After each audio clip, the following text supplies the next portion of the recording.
भगवान को दिया गया समय कभी व्यर्थ नहीं जाता। गांव के सबसे बाहरी शोर पर, जहां धूल भरी पगडंडियां दम तोड़ देती थी और समाज की मुख्य धारा का शोर फीका पड़ जाता था, वहां एक टूटी फूटी झोंपड़ी थी।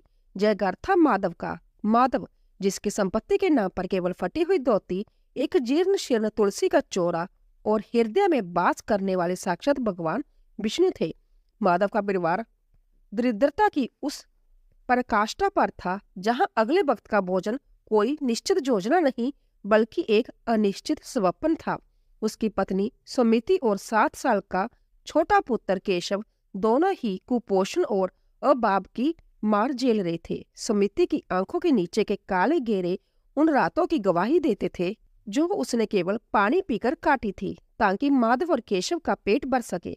समाज की दृष्टि में माधव एक पागल था। लोग उसे देखकर कतराते थे क्योंकि उसके पास देने के लिए कुछ नहीं था, न धन न प्रभाव। उसकी सबसे बड़ी भूल ये मानी जाती थी कि इतनी घोर गरीबी में भी वह प्रतिदिन ब्रह्म मुहूर्त में उठकर पास की नदी से जल लाता, तुलसी को सींचता और घंटों आंखें मूंदकर ओम नमो भगवते वासुदेवाय का जाप करता। गांव के जमींदार और संपन्न लोग अक्सर उसका उपहास उड़ाते। अरे माधव, जय पत्थर की पूजा करने से क्या पेट भरेगा? समय नष्ट करना छोड़ और मजदूरी पर जा, वरना तेरा बेटा भूख से मर जाएगा। वह अट्टहास करते हुए कहते। माधव के कान इन तानों के अभ्यस्त हो चुके थे, परंतु उसका हृदय कभी विचलित नहीं हुआ। वह बस मंद मंद मुस्कुराता और मन ही मन कहता, ठाकुर जी को दिया गया समय व्यर्थ कैसे जा सकता है? जो समय उनके चरणों में बीता वही तो मेरा अपना है, बाकी तो संसार का ऋण है। माधव के पास धूप दीप के लिए पैसे नहीं थे, इसीलिए वह मन के भावों से ही प्रभु की आरती उतारता। वह कल्पना करता कि उसने भगवान को सोने के सिंहासन पर बिठाया है। वह उन्हें गंगा जल से स्नान करा रहा है और कस्तूरी का तिलक लगा रहा है। उसकी भक्ति में वह सामर्थ्य था कि वह अपनी भूख भूल जाता, परंतु जब वह अपने पुत्र केशव को सूखे टुकड़े चबाते देखता तो उसके भीतर का पिता बिल खुड़ता। एक शाम जब मूसलाधार बारिश हो रही थी और झोंपड़ी की छत से पानी टपक रहा था, सुमिति ने सिसकते हुए कहा, स्वामी, क्या हमारे नारायण सच में हमें देख रहे हैं? आज 3 दिन हो गए, केशव के पास खाने को एक दाना नहीं है। पड़ोसियों ने भी द्वार बंद कर लिए हैं। क्या आपका यह घंटों का मौन, यह प्रार्थना प्रभु तक नहीं पहुंचती? क्या हम केवल दुख भोगने के लिए जन्मे हैं? माधव ने सुमिति के कांपते हुए हाथों को अपने हाथों में लिया। उसकी आंखों में आंसू थे पर विश्वास अटल था। उसने कहा, सुमिति, भगवान को दिया गया समय बीज की तरह होता है। वह धरती की गहराई में शांत पड़ा रहता है। लोग समझते हैं कि नष्ट हो गया, पर वह उचित समय पर वृक्ष बनकर फल देता है। मेरा समय नष्ट नहीं हो रहा, वह संचित हो रहा है। नारायण ने यदि हमें इस वृक्ष में डाला है तो वही हाथ पकड़कर बाहर भी निकालेंगे। बस श्रद्धा मत हारना। उस रात भूख की तड़फ और बारिश के शोर के बीच माधव अपनी फटी चटाई पर बैठकर ध्यानस्थ हो गया। उसके पेट में मरोड़ उठ रही थी, शरीर शिथिल पड़ रहा था, पर उसकी चेतना केवल भगवान विष्णु के चतुर्भुज रूप में अटकी थी। उसे ऐसा लग रहा था मानो संसार उसे पीछे खींच रहा है। उसकी गरीबी उसे चिढ़ा रही है और काल उसे डरा रहा है, पर वह अडिग रहा। वह अपने समय का दान दे रहा था, उस समय का जो लोग धन कमाने में लगाते थे। अचानक आधी रात को झोंपड़ी के बाहर एक पदचाप सुनाई दी। ऐसा लगा जैसे कोई बारीक खंडाऊ पहनकर कीचड़ भरे रास्तों पर चल रहा हो। माधव की आंखें खुली, पर बाहर केवल घना अंधकार और बारिश का तांडव था। उसे लगा शायद मन का भ्रम है, लेकिन तभी एक दिव्य सुगंध झोंपड़ी के भीतर फैल गई। चंदन और ताजे तुलसी दल की महक, जो उस बदबूदार और गीली झोंपड़ी के वातावरण से बिल्कुल मेल नहीं खाती थी। माधव को ऐसा अनुभव हुआ जैसे कोई उससे कह रहा हो, पुत्र धैर्य रख, तेरा समय सफल हुआ। उस पल माधव को महसूस हुआ कि उसकी निर्धनता उसे अपमानित नहीं कर रही, बल्कि प्रभु की ओर निकट ला रही है। वह रो पड़ा। उसके आंसू केवल दुख के नहीं थे, बल्कि उस असीम करुणा के थे जो उसे अपने भीतर महसूस हो रही थी। उसने सोचा कि यदि संसार उसे दुत्कारता है तो दुत्कारे, यदि नियति उसे भूखा रखती है तो रखे, पर जब तक उसके पास सांसें हैं वह उन सांसों का अर्पण केवल अपने श्री हरि को करेगा। उसे नहीं पता था कि आने वाला कल उसकी इस अटूट श्रद्धा की ऐसी परीक्षा लेने वाला था, जहां उसकी भक्ति का हर एक क्षण सोने से भी अधिक मूल्यवान सिद्ध होने वाला था। गांव वाले कल फिर उसका मजाक उड़ाने वाले थे, लेकिन माधव का हृदय अब उस शांति में डूब चुका था, जहाँ ना भूख थी ना अभाव, बस केवल नारायण का नाम था। अगले दिन की सुबह माधव के लिए और भी बड़ी चुनौती लेकर आई। बारिश तो थम गई थी, लेकिन झोंपड़ी के भीतर का चूल्हा अभी भी ठंडा था। सुमिति के चेहरे पर छाई पीलापन और केशव की सूजी हुई आंखें माधव के कलेजे को चीर रही थी। गांव में एक बड़े उत्सव की तैयारी चल रही थी। जमींदार के घर भागवत कथा का आयोजन था। माधव ने सोचा कि शायद आज उसे कुछ काम मिल जाए, या कम से कम कथा के बाद मिलने वाला प्रसाद ही परिवार का पेट भर दे। वह टूटी हुई उम्मीदों को समेटकर जमींदार की हवेली की ओर चल पड़ा, लेकिन वहां का दृश्य उसके लिए अपमान का एक नया अध्याय लेकर आया। जैसे ही माधव ने हवेली के आंगन में कदम रखा, मुखिया पुजारी ने उसे टोक दिया। अरे ओ माधव, पीछे हट, तू अपने दरिद्रता और मनुष्यत जहां मत फैला। प्रभु के उत्सव में तेरे जैसे फटेहाल लोगों की छाया भी अपवित्र मानी जाती है। माधव ने हाथ जोड़कर कहा, महाराज, मैं केवल सेवा के लिए आया हूँ। कोई भी छोटा काम दे दीजिए, बदले में जो जूठन जा अन्न मिल जाए उससे मेरे बच्चे का पेट भर जाएगा। जमींदार ने अपनी मूछों पर ताव देते हुए ठाका लगाया। सेवा? तू तो घंटों आंखें मूंद कर समय बर्बाद करता है। वही करना, जा अपने पत्थर के भगवान से कह कि तुझे 56 भोग खिलाए। हमारे जहाँ काम केवल कर्मठ लोगों के लिए है, उन आलसियों के लिए नहीं जो भक्ति का बहाना बनाकर मेहनत से बचते हैं। भीड़ में खड़े लोग हंसने लगे। किसी ने पत्थर फेंका तो किसी ने उसे धक्के देकर बाहर निकाल दिया।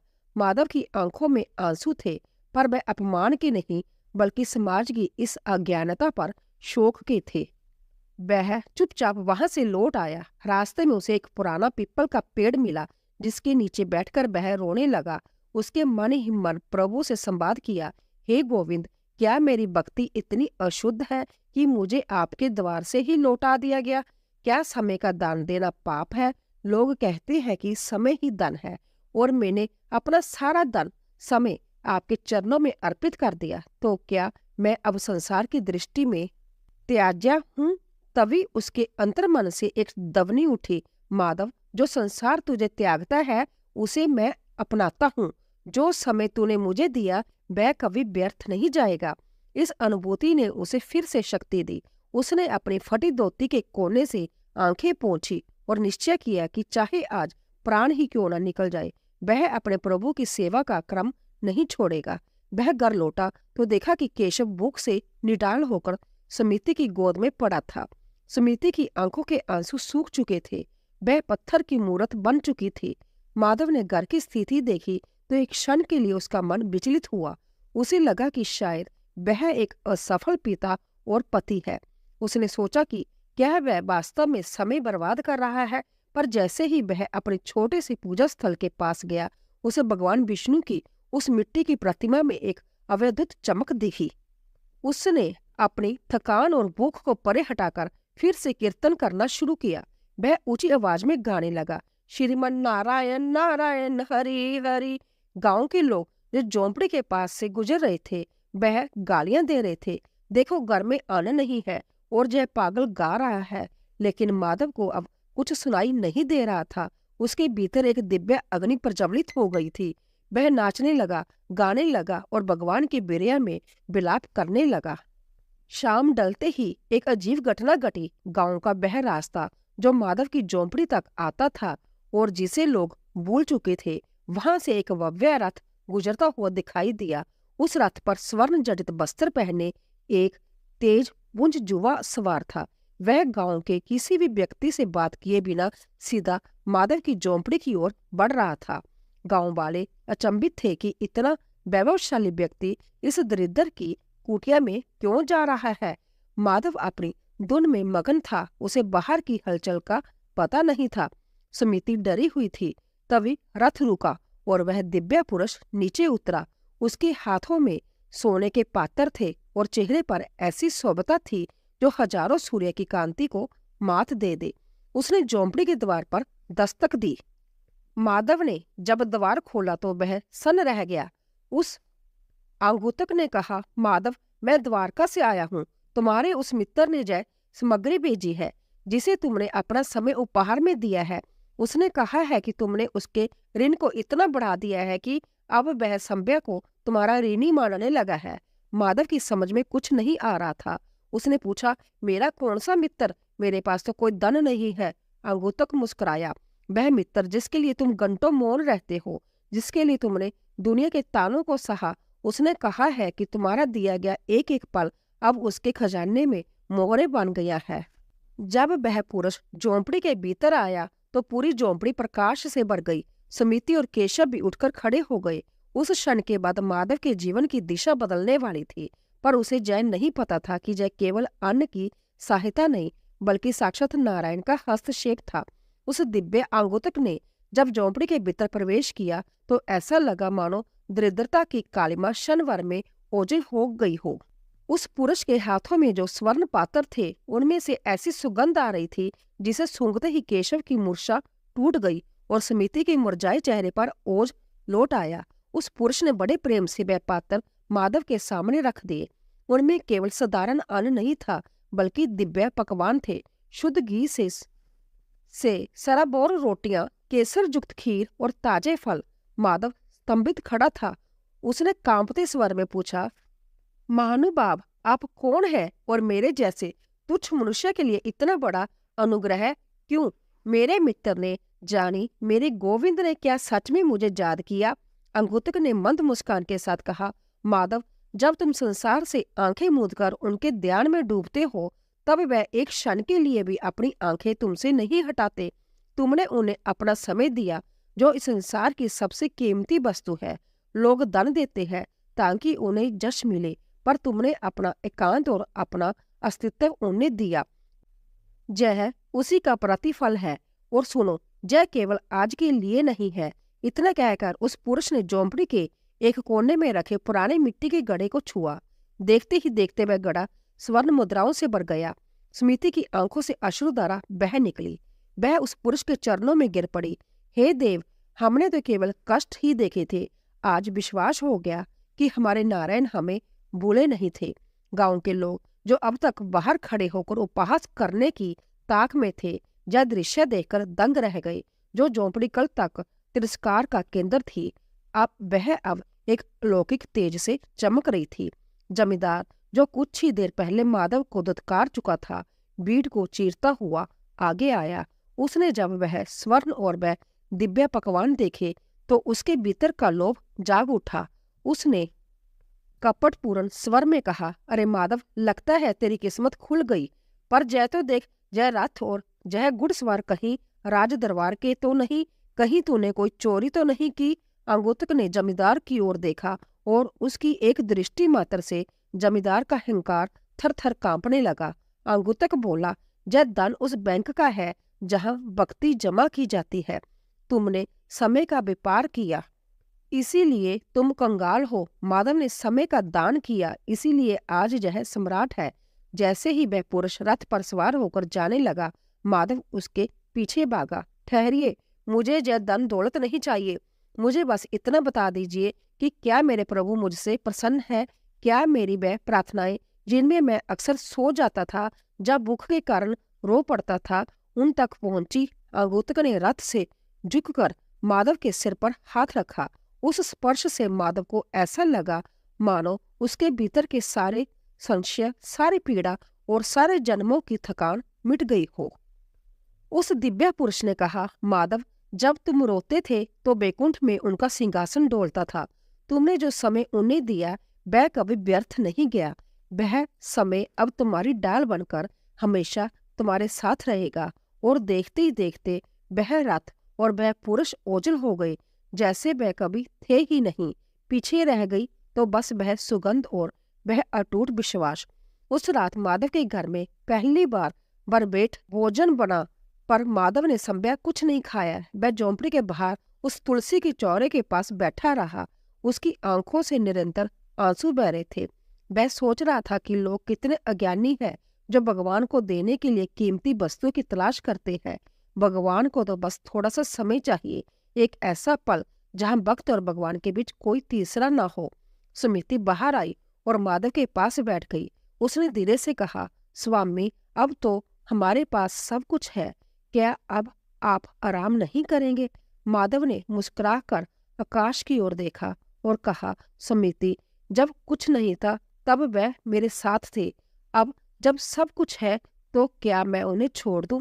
अब तो मुझे और भी अधिक समय उनके चरणों में बिताना है, क्योंकि अब मुझे सिद्ध करना है कि मेरी भक्ति अभाव की मजबूरी नहीं बल्कि मेरे स्वभाव का आनंद है। लेकिन परीक्षा अभी पूरी नहीं हुई थी। अगले दिन सुबह गांव में एक बड़ी विपत्ति आई। गांव की नदी में अचानक भीषण बाढ़ आ गई, जिसका पानी तेजी से बस्तियों की ओर बढ़ने लगा। लोग अपनी जान बचाने के लिए ऊंचे स्थानों की ओर भागने लगे। जमींदार की हवेली और संपन्न लोगों के पक्के मकान डूबने के कगार पर थे। तबाही के उस मंजर में हर कोई केवल अपने धन और गहनों को बचाने में लगा था। किसी को किसी की परवाह नहीं थी। माधव की झोंपड़ी सबसे निचले हिस्से में थी, फिर भी वहां शांति थी। लोग चिल्ला रहे थे, माधव भाग जा जहां से, सब डूब जाएगा। पर माधव अपनी जगह से नहीं हिला। उसे अपनी संपत्ति की चिंता नहीं थी, वह तो बस भगवान के नाम का जप कर रहा था। तभी एक चमत्कार हुआ जिसने पूरे गांव के होश उड़ा दिए। नदी का जलस्तर इतनी भयावह गति से बढ़ा कि गांव का अस्तित्व ही संकट में पड़ गया। हाहाकार मच गया। लोग अपने पशुओं, संपत्ति और संतानों को लेकर चीखते चिल्लाते भाग रहे थे। जमींदार की विशाल हवेली, जिसे वह अपनी शक्ति का प्रतीक मानता था, उसकी नींव पानी के प्रहार से हिलने लगी थी। अजीब बात यह थी कि माधव की झोंपड़ी, जो नदी के सबसे समीप और धरातल से काफी नीचे थी, वहां पानी की एक बूंद भी प्रवेश नहीं कर पा रही थी। गांव वालों ने फटी आंखों से देखा कि उफनती हुई लहरें माधव की कुटिया के द्वार तक आती और जैसे किसी अदृश्य दीवार से टकराकर दिशा बदल लेती। ऐसा लग रहा था मानो संभ्या वरुण देव उस स्थान की मर्यादा रख रही हो। माधव अपनी उसी फटी चटाई पर आंखें मूंद कर बैठा था। हाथ में उसकी पुरानी माला थी और अधरों पर वही अविचल मंत्र, नारायण नारायण। भीड़ में से किसी ने चिल्लाकर कहा, देखो, माधव की झोंपड़ी के चारों ओर एक दिव्य प्रकाश का घेरा है। लोग अपनी जान की परवाह छोड़कर उस चमत्कार को देखने लगे। समिति और केशव भी माधव के पीछे हाथ जोड़कर खड़े थे। उनके मन में भय का लेश मात्र भी नहीं था, क्योंकि उन्होंने साक्षात देख लिया था कि जिसका रक्षक नारायण हो, उसका काल भी कुछ नहीं बिगाड़ सकता। तभी जमींदार, जिसका अहंकार पानी में बह चुका था और जो अब केवल अपनी जान बचाने के लिए संघर्ष कर रहा था, बहता हुआ माधव के द्वार के पास आ लगा। उसने कांपते हाथों से माधव की चौखट पकड़ी। माधव ने तुरंत अपनी आंखें खोली और भागकर उस व्यक्ति का हाथ थाम लिया जिसने कभी उसे दुत्कार कर बाहर निकाला था। माधव ने उसे भीतर खींच लिया। जमींदार सिसकते हुए माधव के चरणों में गिर पड़ा। मुझे क्षमा कर दो माधव, मैंने तुम्हारी भक्ति का उपहास किया, तुम्हें आलसी कहा। आज समझ आया कि असली कमाई तो तुमने की है। हम जो धन बटोर रहे थे वह इस पानी में मिट्टी हो गया, पर तुमने जो समय भगवान को दिया वह आज तुम्हारी सुरक्षा की दीवार बन गया है। हमें बचा लो। माधव ने उसे सहारा देकर उठाया और विनम्रता से कहा, सेठ जी, बचाने वाले तो केवल श्री हरि है, मैंने तो बस उन्हें अपना समय दिया था। और देखिए, उन्होंने बदले में मुझे अभय दान दे दिया। भगवान को दिया गया एक पल भी कभी निष्फल नहीं जाता, वह लौटता जरूर है, कभी शांति बनकर तो कभी सुरक्षा बनकर। बाढ़ का तांडव थमने लगा, लेकिन वह दृश्य सबके मानस पटल पर अंकित हो गया। उस दिन के बाद गांव की हवा ही बदल गई। जो लोग माधव को पागल कहते थे, वह अब उसके चरणों की धूल लेने के लिए कतारबद्ध खड़े रहते थे। माधव के पास अब धन की कमी नहीं थी। वह स्वर्ण मुद्राओं वाला गड़ा अभी भी भरा हुआ था, लेकिन माधव का रहन सहन वैसा ही सादा रहा।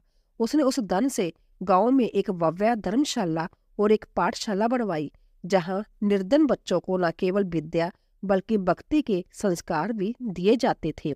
वह संभ्या हर दिन घंटों भूखों को भोजन कराता और बीमारों की सेवा करता। लोग पूछते, माधव, अब तो तुम बड़े आदमी हो, अब यह सब शारीरिक श्रम क्यों? माधव उत्तर देता, प्रभु ने मुझे जो समय दिया है वह उनकी अमानत है। इसे उनकी सेवा में ना लगाऊं तो फिर यह समय व्यर्थ ही तो जाएगा। परंतु माधव के भीतर एक टीस अभी भी बाकी थी। उसे उस दिव्य अंगूठे की याद सताती थी। उसे लगता था कि वह साक्षात भगवान ही थे जो उसकी कुटिया में आए थे, और वह उन्हें पहचान नहीं सका। वह रात रात भर रोता और कहता, हे प्रभु, आपने मुझे संसार का वैभव तो दे दिया, पर क्या आप मुझे अपना दर्शन दोबारा नहीं देंगे? क्या मेरा समय अब आपकी यादों में ही बीतेगा? उसकी विरह वेदना अब और भी गहरी होने लगी थी। वह अक्सर नदी के किनारे घंटों बैठकर पानी में उठने वाली तरंगों को निहारता और कल्पना करता कि कब कृष्ण की बांसुरी की तान उसे सुनाई देगी।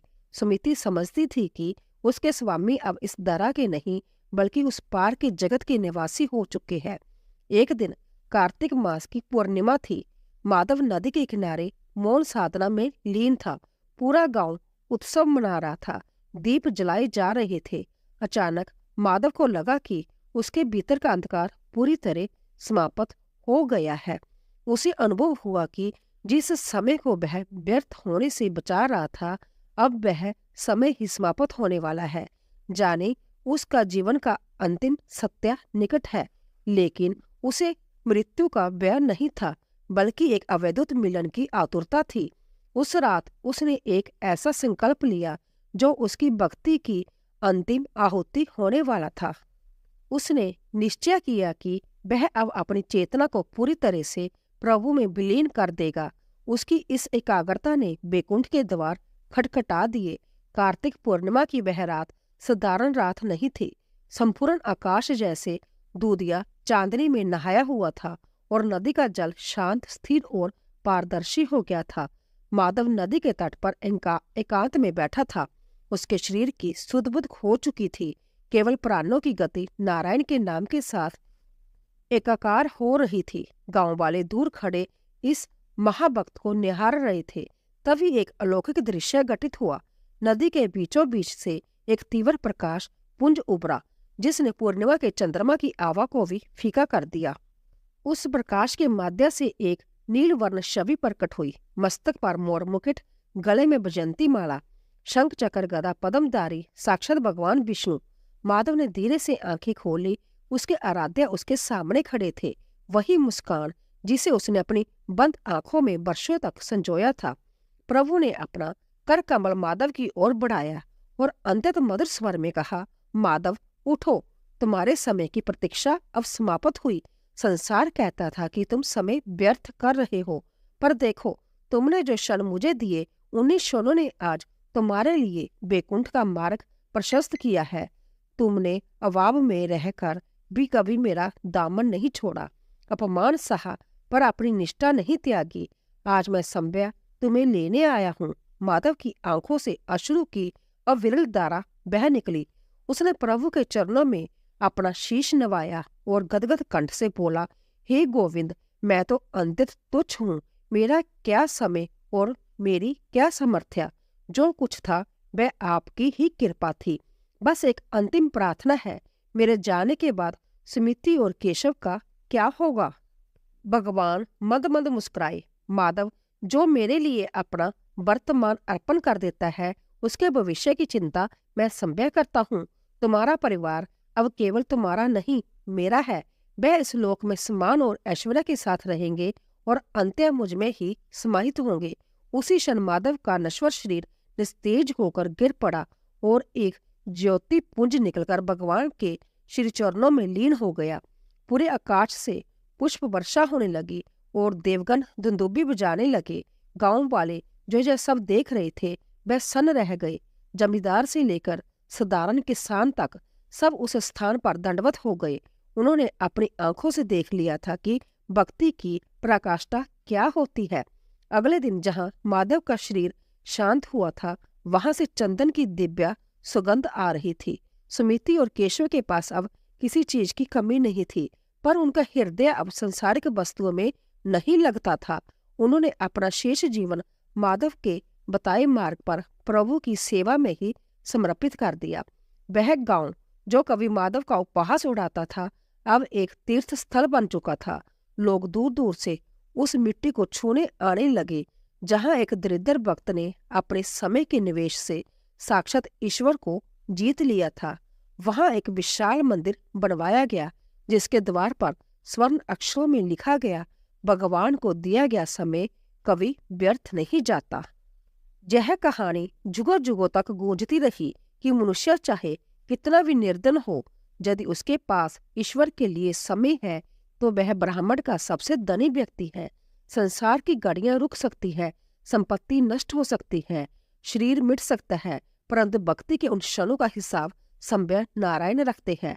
माधव की कथा इस बात का शाश्वत प्रमाण बने कि श्रद्धा का एक पल वे अनंत काल के सुखों का द्वार खोल सकता है। जब जब कोई भक्त संकट में होता या समाज द्वारा उपेक्षित होता, वह माधव की झोंपड़ी और उस दिव्य प्रकाश को याद करता और उसका विश्वास पुनः जाग उठता कि उसके प्रभु कहीं नहीं गए हैं, वह बस उसके द्वारा दिए गए थोड़े से समय की प्रतीक्षा कर रहे हैं।